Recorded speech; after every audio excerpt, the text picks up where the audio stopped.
Fluktuasi dinamika politik akhir-akhir ini terjadi sangat cepat. Semua berubah dalam sekejap. Deklarasi pasangan Anies Baswedan Muhaimin Iskandar di Kota Pahlawan telah mengubah tatanan politik yang setahun belakangan terjadi.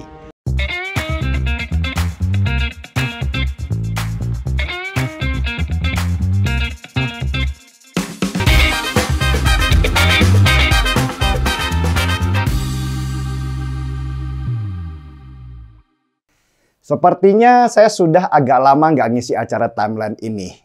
Kalian kangen ya? Maaf ya, soalnya sekarang ini lagi sibuk syuting film Kupu-Kupu Kertas tentang kejadian kerusuhan NU dan PKI di Banyuwangi tahun 1965. Nanti kalau sudah tayang, ke bioskop ya, nonton. Apa yang rame beritanya kemarin? Oh iya, mendadak PKB kemarin pindah dari dukung Prabowo sekarang ke Anies Baswedan. Ini agak mengagetkan saya sih sebenarnya karena PKB itu ideologinya NU. Kok bisa ya bersanding dengan PKS dalam mendukung Anies? Padahal jejak ideologis kedua partai itu berbeda.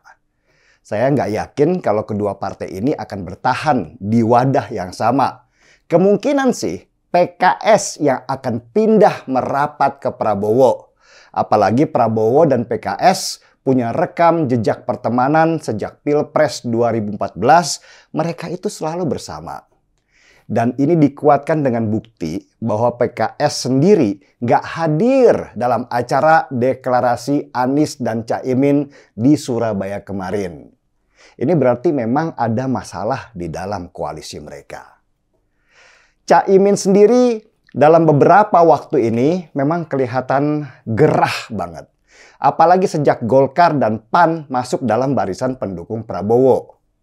Caimin yang biasanya menjadi pemegang kunci siapa calon wakil presidennya Prabowo, sesudah Golkar dan PAN masuk akhirnya tersingkir pelan-pelan.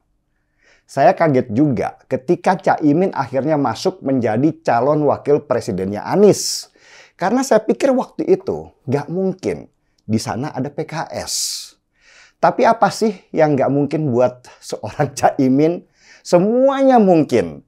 Apalagi ini berkaitan dengan mimpinya Caimin sejak lama untuk menjadi calon wakil presiden. Ingat kan dulu Pilpres 2019 Caimin itu punya nafsu besar jadi calon wakil presidennya Jokowi.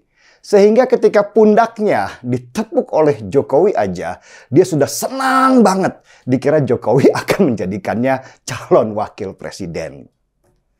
Tapi saya pribadi memaklumi kenapa Caimin keluar dari koalisi pendukung Prabowo. Kalau saya jadi Caimin, sudah pasti saya juga akan keluar koalisi. Enak aja, saya yang mengawali, saya yang ikut berdarah-darah. Sesudah tinggal menikmati, tiba-tiba datang Golkar dan PAN minta jatah yang lebih besar dari saya. Prabowo-nya oke lagi. Ya sudah, nggak ada jalan lain kecuali keluar. Cuman, saya kira dulu PKB akan dibawa oleh Caimin merapat ke PDI Perjuangan. Karena mereka berdua punya platform ideologi yang sama. Tapi ternyata prediksi saya itu salah. Caimin malah melakukan langkah yang tidak terduga menjadi calon wakil presidennya Anies. Dan Surya Paloh sebagai pemegang boneka tentu senang karena dengan gabungnya PKB ini bisa mencuci wajah Anies Baswedan yang selama ini kotor akibat politik identitas. Kalau ada PKB, Anies kan bisa mendadak NU dan masanya NU itu banyak banget loh. Ada sekitar 40 juta orang. Terbanyak di Jawa Timur, daerah kekuasaannya PKB. Dengan Anies yang sekarang menguasai Jawa Barat dan PKB kuasai Jawa Timur, maka potensi kemenangan dihitung semakin besar oleh Surya Paloh. Jawa Tengah sih lewatin aja deh, karena di sana sudah pasti nggak bisa ngalahin seorang Ganjar Pranowo. Ketika ditinggal Caimin ini, Prabowo yang gantian resah. Karena dia juga menganut strategi yang sama dengan Surya Paloh untuk menguasai Jawa Timur. Prabowo itu hitung-hitungannya kuat di Jawa Barat. Makanya dulu dia gandeng PKB untuk bisa kuasai Jawa Timur. Tetapi dengan keluarnya Caimin dari koalisi, maka situasi pun langsung berubah dan membuat Prabowo sekarang menjadi lemah. Prabowo harus mulai mencari tokoh Jawa Timur supaya namanya bisa naik di sana. Jawa Timur itu memang sekarang jadi ajang pertarungan. Karena secara faktanya Jawa Timur adalah provinsi nomor 2 terbanyak penduduknya sesudah Jawa Barat. Atau kalau dihitung itu sekitar 40 juta orang penduduk di sana. Dan Jawa Timur adalah basisnya NU. Maka pertarungan pendekatan kepada kiai-kiai NU di Jawa Timur itu menjadi modal untuk memenangkan pertarungan di Pilpres 2024. Dengan gabungnya Caimin di Anies Baswedan, maka kemungkinan besar nih orang-orang NU lain yang tidak tergabung dalam PKB akan mulai mendukung Ganjar Pranowo sebagai calon mereka.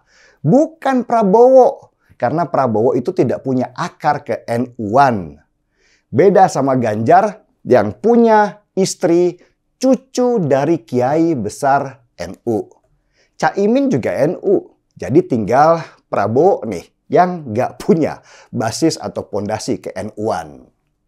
Nah, dengan masuknya Caimin jadi calon wakil presidennya Anies, maka otomatis Partai Demokrat akan minggir.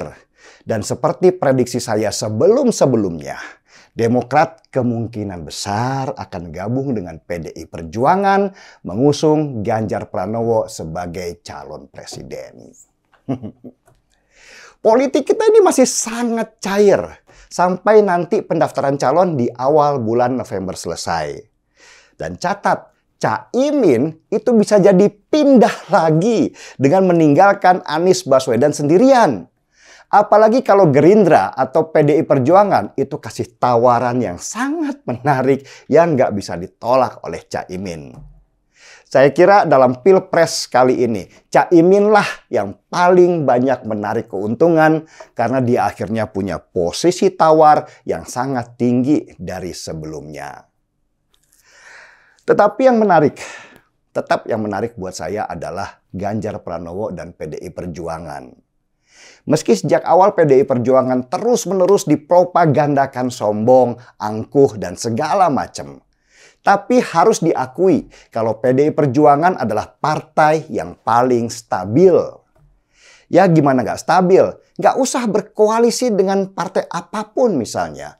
PDI Perjuangan tidak masalah karena dia punya privilege untuk mencalonkan presiden sendirian. Tetapi meski begitu, PDI Perjuangan di bawah Komandan Puan Maharani sekarang tetap berusaha humble dan mendekati partai-partai lain untuk bisa gabung.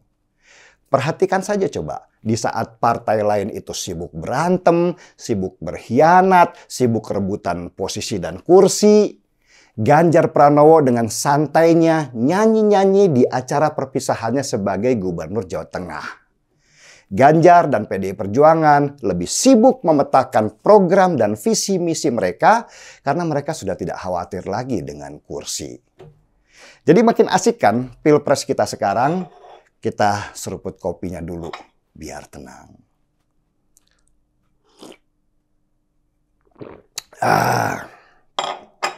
Mari kita bongkar semuanya. Saya Denny Siregar, kita di acara Timeline.